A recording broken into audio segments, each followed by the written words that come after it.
नमस्कार दोस्तों, ये है बैंक निफ्टी का चार्ट। उसमें आप देख सकते हैं कि बैंक निफ्टी इधर ओपन हुई और 5 मिनट की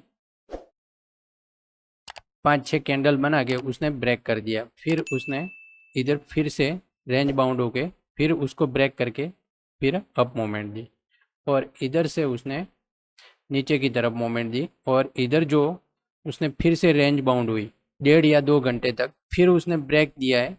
और ये जब उसको ब्रेक करके फिर उसको टच करने आई और टच करके फिर जो मोमेंट दी है वो शार्पली मोमेंट थी।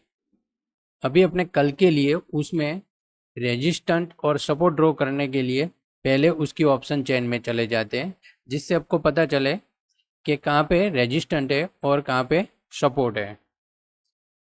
यह बैंक निफ्टी की ऑप्शन चेन, उसमें आप देख सकते हैं कि पुट साइड सबसे ज़्यादा ओआई इस लेवल पे है और सेकंड हाईएस्ट ओआई की बात की जाए तो वो इस लेवल पे है।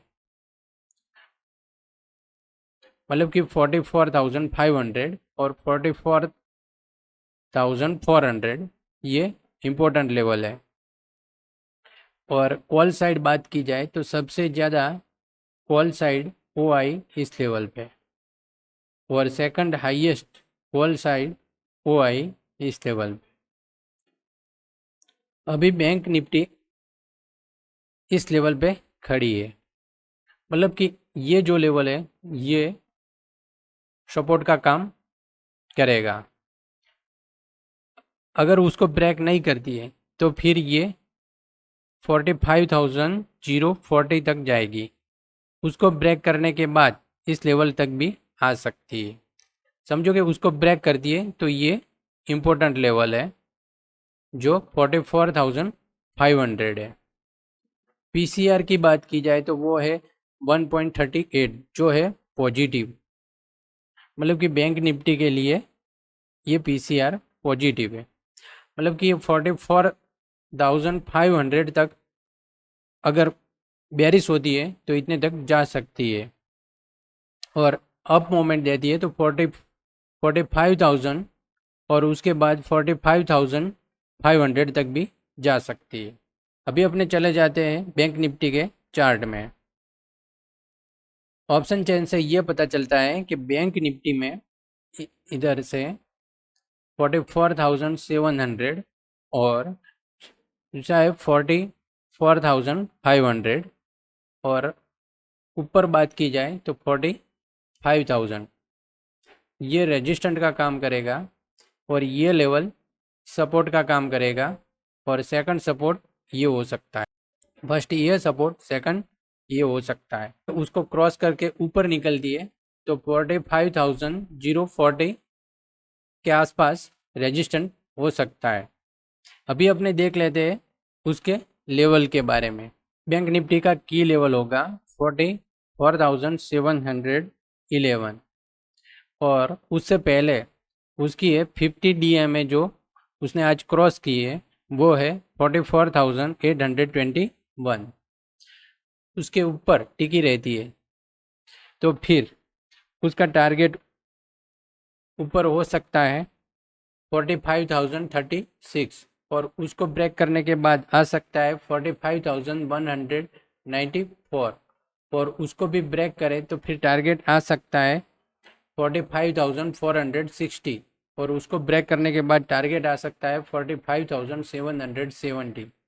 अगर ये उसके नीचे निकलती है तो नेक्स्ट टारगेट होगा 44,562 और उसके बाद टारगेट आ सकता है 44,297 और उसको ब्रेक करने के बाद हो सकते हैं 43,987। अगर ये गैप डाउन ओपन होती है 44,720 के आसपास और उसके ऊपर ही टिकी रहती है तो फिर टारगेट आ सकता है ये। और अगर गैप डाउन उसके नीचे ही ओपन होती है तो टारगेट आ सकता है ये 44,562। इसमें अगर ये गैप अप ओपन होती है इस लेवल के आसपास,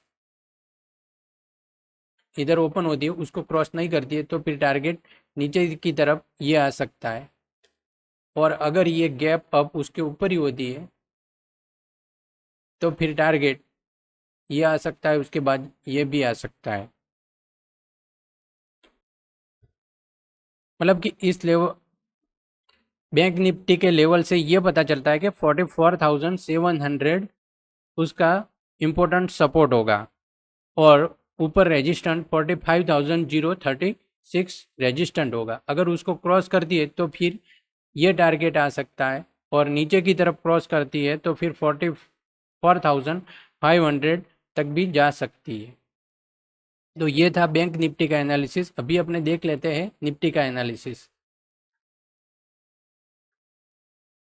ये है निफ्टी का चार्ट। उसमें आप देख सकते हैं कि निफ्टी इधर ओपन हुई और इधर से सपोर्ट लेके ये ट्रेंड लाइन से सपोर्ट लेके ये अप मूवमेंट दी। फिर ये जो हाई था अगले दिन का, इधर से रेजिस्टेंट लेके फिर नीचे की तरफ आई और इधर उसने रेंज बाउंड हुई इस लेवल के आसपास। जैसे ही ये क्रॉस हुई 19,620 के ऊपर, उसमें शार्प मूव आया और ये 19,720 तक गई। अभी ये मोमेंट शार्पली बहुत ही है। अभी इधर दो हो सकता है, इधर का तो कंसोलेशन हो सकती है या इधर से ये अप मोमेंट दे सकती है, कहाँ तो ये इधर से नीचे आ सकती है। तो ये रेजिस्ट तो ये कहाँ पे नीचे आएगी और कहाँ तक ऊपर जाएगी, ये देखने के लिए पहले अपने उनके ऑप्शन चेन में चले जाते हैं, जिससे पता चला है कहाँ तक ये ऊपर जाएगी और कितने तक नीचे आ सकती है। उसका पता लगाने के लिए पहले अपने उनकी निफ्टी की ऑप्शन चेन में चले जाते हैं, जिससे पता चले रेजिस्टेंट और सपोर्ट कहाँ पे है। तो आइए अपने पहले उसकी ऑप्शन चेन देख लेते हैं। निफ्टी की ऑप्शन चेन, उससे ये पता चलता है कि पुट साइड सबसे ज़्यादा OI इस लेवल पे है और second highest put side OI इस लेवल पे। कॉल साइड बात की जाए तो सबसे ज़्यादा कॉल साइड OI इस लेवल पे और सेकंड हाईएस्ट OI इस लेवल पे। मतलब कि निफ्टी है उसके ऊपर क्लोज हुई है। निफ्टी नीचे की तरफ इस लेवल को क्रॉस नहीं करती, इधर से सपोर्ट लेके फिर अब जाएगी तो फिर ये टारगेट आ सकता है। उसको क्रॉस करके नीचे की तरफ जाती है तो फिर टारगेट ये आ सकता है और इधर से सपोर्ट लेके फिर वापस ये अप मोमेंट दे सकती है। निफ्टी का PCR है 1.29 जो है पॉजिटिव। मतलब ये नीचे 19,600 तक जा सकती है जहाँ पे स्ट्रॉन्ग सपोर्ट है। ऑप्शन चेन से ये पता चलता है। और अगर ये ऊपर मोमेंट देती है तो फिर 19,850 तक भी जा सकती है और उसको क्रॉस करने के बाद 20,000 तक भी जा सकती है। अभी अपने चले जाते हैं निफ्टी के चार्ट में। तो ये है निफ्टी का चार्ट। उसमें आप देख सकते हैं कि ऑप्शन चेन से ये पता चलता है कि ये जो लेवल है स्ट्रॉन्ग सपोर्ट का काम करेगा 19,600 और जो ऊपर है वो 19,800 के आसपास रेजिस्टेंट है। ये नीचे की तरफ अगर आती है तो इतने तक आ सकती है और अब मोमेंट देती है तो फिर उसको उसके आसपास जा सकती है। इधर अपने जो ये जो हाई बनाया है, जो पहले रेजिस्टेंट का काम कर रहा था वो अभी सपोर्ट का काम करेगा। और इधर अपने दूसरा ही एक ट्रेंड लाइन ड्रॉ करते हैं तो आप देख सकते हैं कि 19,650 और 19,600 ये दोनों अभी सपोर्ट का काम करेगा। पहला सपोर्ट ये होगा और सेकंड सपोर्ट ये होगा। अपने निफ्टी के लेवल देख लेते हैं। निफ्टी का की लेवल होगा 19,671। समझो कि ये निफ्टी गैप डाउन ओपन होती है, जो लेवल है 19,676। अगर ये उसके ऊपर ही ओपन होती है तो फिर उसका टारगेट होगा ऊपर की तरफ 19,778 और उसको क्रॉस करने के बाद टारगेट आ सकता है 19,830 और उसको क्रॉस करने के बाद टारगेट आ सकता है 19,936 और उसको भी क्रॉस करे तो फिर टारगेट आ सकता है 20,060। इसी तरह अगर ये गैप डाउन उसके नीचे ओपन होती है और इतने तक आके फिर वापस नीचे आती है तो फिर उसका टारगेट नीचे की तरफ होगा 19,624 और उसके बाद टारगेट आ सकता है 19,538 और उसके बाद 438।